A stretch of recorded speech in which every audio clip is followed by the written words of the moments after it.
হিন্দু রাষ্ট্রের জন্য যুদ্ধ করতে গিয়ে মারা গেলে সেই মুসলিম সৈনিকের হুকুম কি?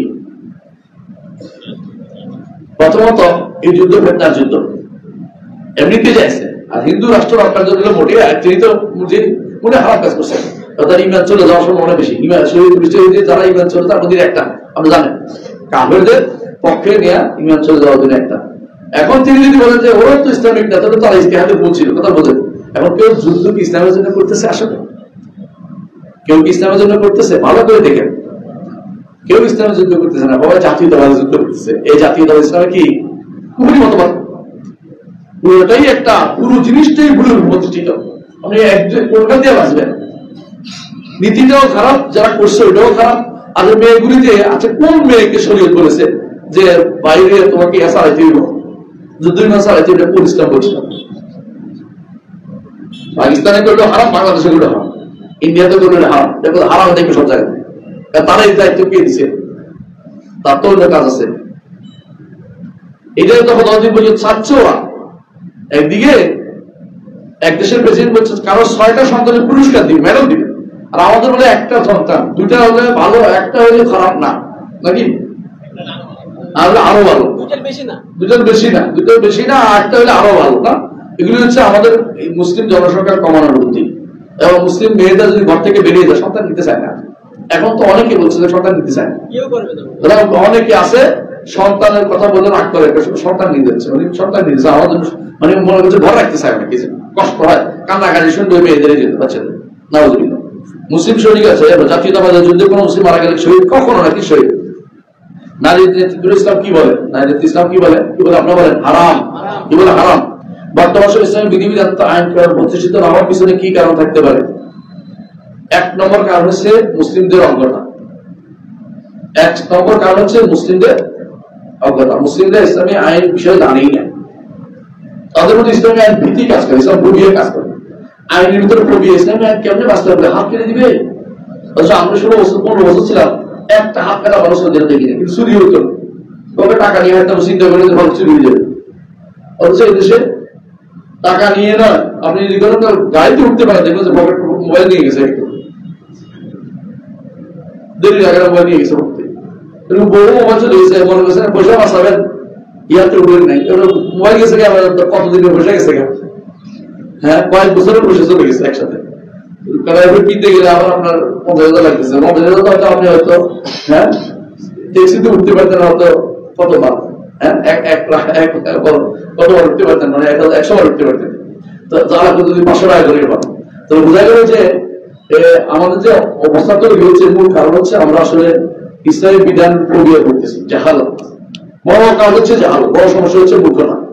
দ্বিতীয় কাজ হচ্ছে বাইরের শত্রু। বাইরের শত্রুতা শরিয়া সবচেয়ে ঘিরে ধরে শুরু গেছে, শরিয়া শব্দ শুনতে চায়। এই জন্য আমাদের যারা ইসলামের কথা বলে না, ইসলামের রাজনীতি করে, অনেকে এখন শরিয়া বাস্তবায়নের কথা এতগুলি দিছে, এই এত দফা আমরা গেলে এই করবো সেই করবো, একবারও বলে নাই যে ইসলামিক কোর্ট প্রতিষ্ঠা, শরিয়া কোর্ট প্রতিষ্ঠা করবো না। এই সব তাদের নাই, কারণ নেই, সবাই হেরে গেছে এখানে। শরিয়া শব্দ বলতে চায় না কেউ, শরিয়া কেটে দিয়ে সবাই পছন্দ করে। এই যে ব্যক্তি এতক্ষণ শরিয়ার প্রতি মহব্বত তৈরি হওয়া, বোঝা গেল তার মধ্যে এখনো ভীতি, বাইরের ভীতি, নিজের ভীতি, নিজে জানলেও না বাইরের ভীতি কাজ করতেছে। 2টা দিন মনে রাখবেন, একটা হচ্ছে ভিতরের অজ্ঞতা, বাইরের ষড়যন্ত্র। এই জন্য একজন বলেছিলেন আল ইসলাম বাইনা জাহলে আবনাইহি ওয়া কাইদা আদাইহি, এটা বলে গেছে যে ইসলাম বাইনা জাহলে আবনাইহি, ইসলাম হচ্ছে তার সন্তানদের না জানা, ওয়া কাইদা আদাইহি, শত্রুদের ষড়যন্ত্রের ভিতরে বসছে। 2টা বলতে বসছে, নিজের ইসলাম জানি না, আবার ষড়যন্ত্রকে নিচ্ছি। এবং তাদের পদলোহী হওয়ার জন্য, তাদের কাছে ভালো হওয়ার জন্য যত বেশি ছাড় দিতে পারি শরীয়তকে, তত বেশি মনে করি আমি উদার, আমি লিবারাল। এটা হচ্ছে সবচেয়ে বড় প্রতিকার। যারা ইসলাম বিরোধী আইন প্রণয়ন করবে। 2 নম্বর হচ্ছে যারা এর পক্ষে ওকালতি করবে, পক্ষ প্রতিরোধ করতেছে, ঠিক আছে। আর 3 নম্বর হচ্ছে যারা এই দিয়ে বিচার করবে। 4 নম্বর হচ্ছে যারা এটা মেনে নেবে। প্রত্যেকটা কেউ যদি এখন কোনো বলে নারী আর পুরুষ সমান পাবে, ছেলে আর মেয়ে বাবার থেকে সমান পাবে, যে আইন করছে সেও কাফের, যে আইনের পক্ষে ওকালতি করবে সেও কাফের, যে কেউ যে কেউ বিচার করবে সেও কাফের, যে মেনে নিবে সেও কাফের। বুঝছেন কিনা? এটা মনে রাখতে হবে। তাহলে বুঝবেন যে কাফের কেমনি হয় এটা জানলে তাহলে আমাদের নেতারা বলবে না যে নারী নেতৃত্বের ব্যাপারে এখন নতুন করে চিন্তা ভাবনা করার সহযোগ রয়েছে, আলোককে জিজ্ঞাসা করতেছে কি সিদ্ধান্ত করবে, কি সিদ্ধান্ত নতুন করে। হ্যাঁ, যে জিনিস মোহাম্মদ রাসূলুল্লাহ সাল্লাল্লাহু আলাইহি ওয়াসাল্লাম রাখেন আপনি কোথায় কানবেন এটা, আর আমরা বানাইতে পারবো এটা?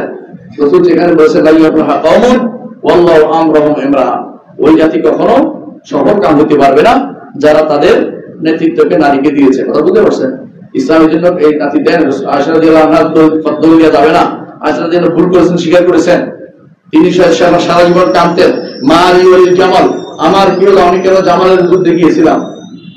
তিনি জামালের যুদ্ধ করতে যান নাই, মূলত তিনি গেছেন তাকে প্রতীক হিসাবে নিচে ফয়সালা করতে, কিন্তু যুদ্ধ লাগিয়ে দেওয়া হয়েছে সেখানে, এটাও আপনারা জানেন। আর এটা কোনো রাষ্ট্র পরিচালনার জিনিসও না, এটা রাষ্ট্র পরিচালনার জিনিসও না, এটা ফিতনার জিনিস, সবাই জানে।